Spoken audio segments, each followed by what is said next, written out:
partir de agora, você acompanha o nosso Clínica da Alma e pode participar conosco pelo 31-3209-3301, sobretudo para quem está acompanhando o programa ao vivo, e também pelo telefone 3253-3320. Você que acompanha possivelmente o programa reprisado ainda pode utilizar o Twitter, @Clínica da Alma, e o e-mail clinicadaalma@redesuper.com.br. E no nosso Clínica da Alma sempre temos a participação dos nossos queridos amigos pastores que estão aqui já conosco. Pastor Rogerinho, tudo bem? Seja bem-vindo. Pastor Guerra também. Bom, seja bem-vindo, viu? Bom tê-los conosco. O pastor Rogério está passeando? Tirou final de semana. Final de semana, que bênção. Maravilha. Hoje nós vamos falar sobre autoridade. Autoridade. E tem texto bíblico para embasar? Não falta. Claro que não. É 1 Samuel 17, 44, 45, que fala assim: Disse mais o filisteu a Davi: Vem a mim e darei a tua carne às aves do céu e às bestas do campo. Davi, porém, disse ao filisteu: Tu vens a mim com espada, e com lança, e com escudo. Porém, eu venho a ti em nome do Senhor dos Exércitos, o Deus dos Exércitos de Israel, a quem tens afrontado.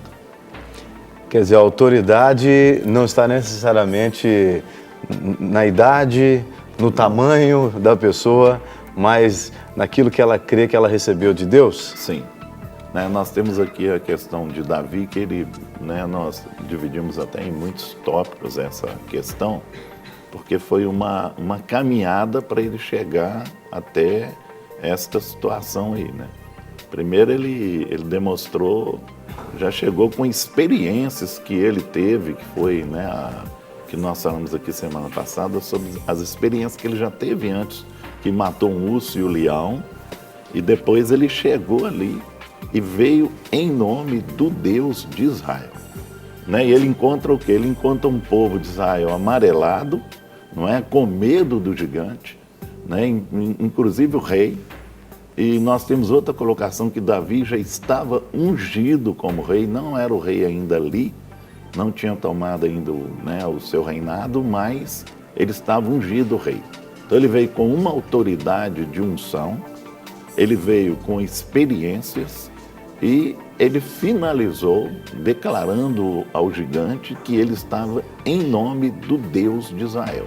Então nós vemos aí ele usar a autoridade dele, que essa autoridade é baseada no poder. Que eu vou passar aqui para o pastor Rogerinho, ele vai explicar isso mais detalhado, sobre autoridade e poder. Mas antes, Guerra, eu queria voltar naquilo que você começou a falar. Sim. Sobre o caminho que nós seguimos desde a semana passada. Sim. Então, Davi, quando ele chega diante do arraial, e tem ali naquele momento um encontro com o exército de Israel, o exército de Israel estava acuado. Ele não era um guerreiro, como a gente falou, ele foi simplesmente fazer aquilo que o pai mandou, que era levar alimento para os irmãos e saber como que estava a guerra. Ele não tinha nada com aquela situação e de repente ele vê uma situação de afronta, que é uma das situações que nós falamos na semana passada, que nos motiva quando nós somos afrontados. Então, quando nós somos afrontados, vem sobre nós um sentimento de indignação que nos leva a tomar uma posição.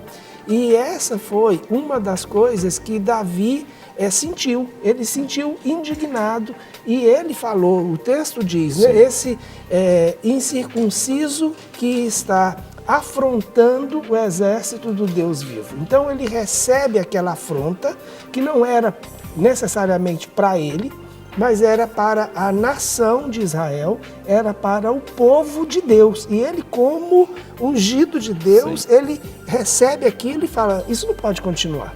Quer dizer, ele age com mais autoridade do que o próprio líder da nação, que tinha, vamos dizer assim, o endosso da autoridade dada pela nação, e por Deus também, diga-se de passagem, porque a Bíblia inclusive fala lá em Romanos 13 que toda autoridade ela é constituída por Deus. Mas um garoto, talvez ele com seus 17 anos, não é? Ele reconhece a autoridade. Isso prova que a autoridade não necessariamente está ligada à função também, né? Não.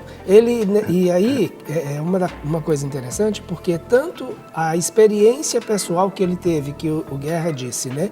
Então, mas baseada e fundamentada em Deus, porque ele diz, o Deus que me livrou do leão e o Deus que me livrou do urso, ele vai me livrar desse gigante.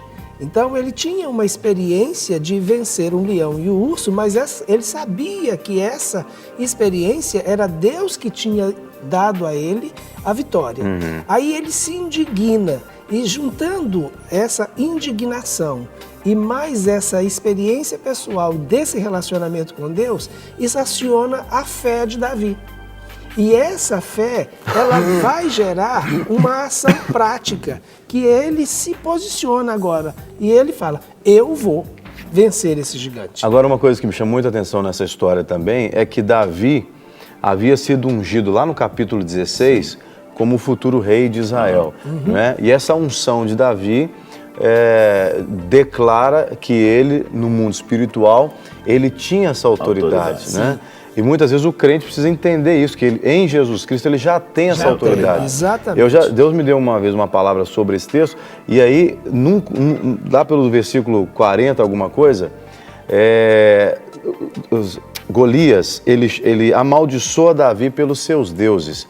Eu sempre digo que Golias tira a briga do contexto bélico e leva para o contexto espiritual, que era tudo que Davi precisava, porque a autoridade de Davi estava no âmbito espiritual. Saul tinha autoridade no âmbito natural, como rei. Os irmãos de Davi tinham uma certa autoridade como soldados do exército. Mas Davi, no âmbito espiritual, tinha essa autoridade, que é o que importa. Exatamente. Né? Para a gente conseguir viver a vida de uma forma adequada. E ele tinha uma visão dessa unção tão grande, que lá no Salmo 51, né, depois dele ter pecado, ele fala, Senhor, não afasta de mim o teu Santo Espírito. Porque sabe que se Deus tirasse a unção dele, ele ia cair na mesma forma que Saul caiu. Sim. Perder a autoridade ali. Saul ali não tinha unção mais. Igual você falou, ele não tinha unção, ele só estava como rei mesmo e pronto. Embora havia sido ungido também, mas não fez uso da unção. Não fez e foi retirado dele. Né? E vocês acham que vocês veem isso acontecendo com muitos crentes hoje também, não é, que tem a unção, recebe a unção por meio, né, da vida de Jesus, na vida de cada um, por meio do Espírito Santo, e muito crente tem sido solapado pelo diabo, porque como Golias afrontou, se você ler no versículo 16, se não me falha a memória, diz que Golias ia pela manhã e à tarde, afrontava durante 40 dias só no gogó. Eu costumo dizer que só na palavra, o poder da palavra está aí, né? Só na palavra Golias venceu. O diabo tem vencido muita gente também, quebrado ou paralisado a autoridade de muito crente. Tem amarelado muito crente aí por conta do pecado, né? E ele desafia as pessoas. E elas não têm, porque o que acontece, nós estamos querendo colocar aqui, que eu até passei para o Rogerinho aí, a bola nesse sentido, né? Porque nós estávamos conversando sobre isso, sobre a questão do poder, você entendeu? O poder e essa autoridade que a gente tem em cima do poder. A autoridade é poder, você entendeu? Sim. É poder. Eu tenho na autoridade, no nome de Jesus, o poder de repreender os demônios, de rejeitar as coisas que são lançadas para a minha vida. Eu tenho autoridade, desde que eu esteja debaixo da unção. Não é? Eu tenho que estar aí que vem. A gente poderia até ampliar um tiquinho, pastor Guerra, porque eu aprendi que a gente só tem autoridade se a gente está debaixo de autoridade, né? Com certeza. E aí, pensando, obviamente, numa escala hierárquica, mas até chegar na autoridade principal, que é a autoridade de Jesus Cristo na nossa vida, né? Se eu não obedeço a Jesus, eu não obedeço a ninguém que está à minha volta, né? Se eu obedeço a Jesus, consequentemente, eu reconheço todas as autoridades à minha volta. Eu obedeço o guarda do trânsito, eu obedeço o chefe da empresa, eu obedeço o meu pastor e assim sucessivamente, né? Obedeço os meus pais. Então, a autoridade ela é endossada quando o crente, muitas vezes também, quando ele está debaixo de autoridade, quando ele é submisso à autoridade. Porque se ele quebra um princípio, ele quebra uma cadeia de princípios também, não é? Eu quero voltar, Jean, à pergunta que você colocou com relação a crentes que hoje, mesmo tendo o Espírito, eles não tomam uma posição.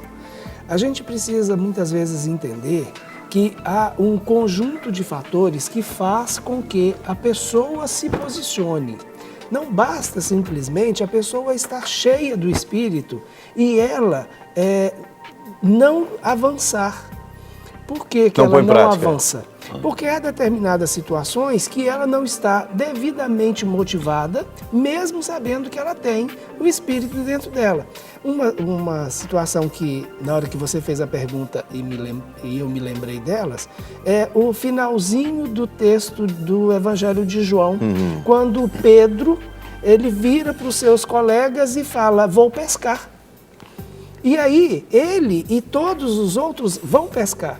Jesus, claro, não tinha sido liberado o poder do Espírito Santo como foi estabelecido em Atos.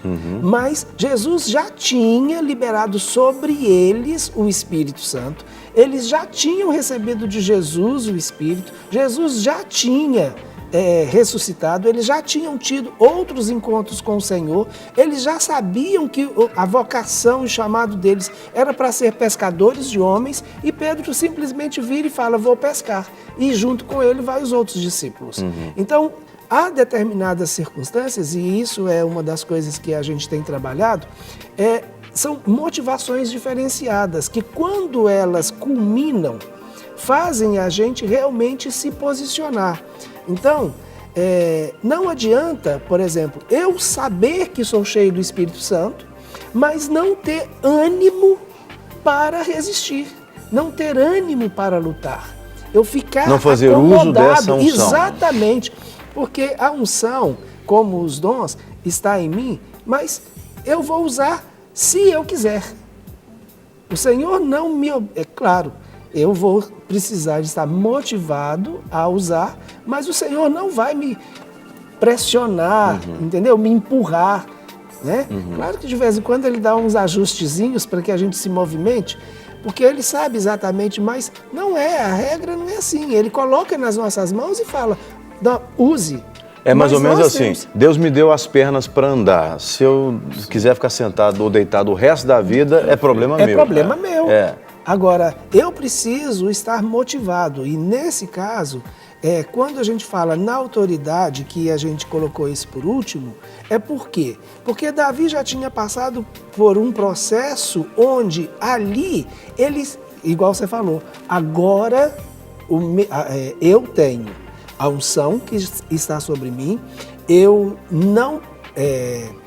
tenho o terreno da batalha, o discernimento da minha guerra, porque agora não é mais no nível solo. Já no nível bélico, armamentista. Então, o Golias foi com ele com escudos, lanças, e Davi com o quê? Né? Então, eu vou com o nome do Senhor, na autoridade do nome do Senhor. Aí sim, mas Davi poderia estar com a autoridade do nome do Senhor, com a unção do Senhor, e continuar tendo amarelado. Eu costumo dizer que nesse contexto, quando eu prego sobre esse texto, que quando Davi joga a pedra e bate na testa de Golias, o que a pedra faz foi só derrubar o corpo de Golias, porque por dentro Golias estava morto. Porque a briga ali foi briga espiritual e as palavras ministradas. Eu gosto muito de falar desse texto para falar do poder que há nas nossas palavras. Golias vem amaldiçoando. Eu penso que Davi faz aquela ponderação rápida. Peraí, o que ele está falando não está casando com o que Deus está falando comigo. Eu não vou acreditar nesse endemoniado aqui. Ele chama de circunciso, a gente chama de endemoniado. Eu não vou acreditar nesse endemoniado, porque o que ele está falando não bate com o que Deus falou comigo, né? E Davi lança outras palavras. Não, quem vai picar você sou eu, o gigante, né? E em nome do Senhor eu vou lutar contra você. Quer dizer, ali ele mata Golias e a pedra só derruba o corpo, né? Exatamente. Eu vou colocar um texto aqui que eu achei interessante aqui, que ele fala assim, no 46 ele fala, hoje mesmo o Senhor te entregará na minha mão. Sim. Então, ele determinou, ele falou assim, não vai ser mais 40 dias, não. Hoje eu ponho fim nessa história. Hoje eu ponho fim nessa história, entendeu? E muitas vezes essa autoridade nós temos que determinar. A partir de hoje, acabou. Você entendeu? E ele determinou hoje, gigante, você vai cair. E o que as pessoas de casa...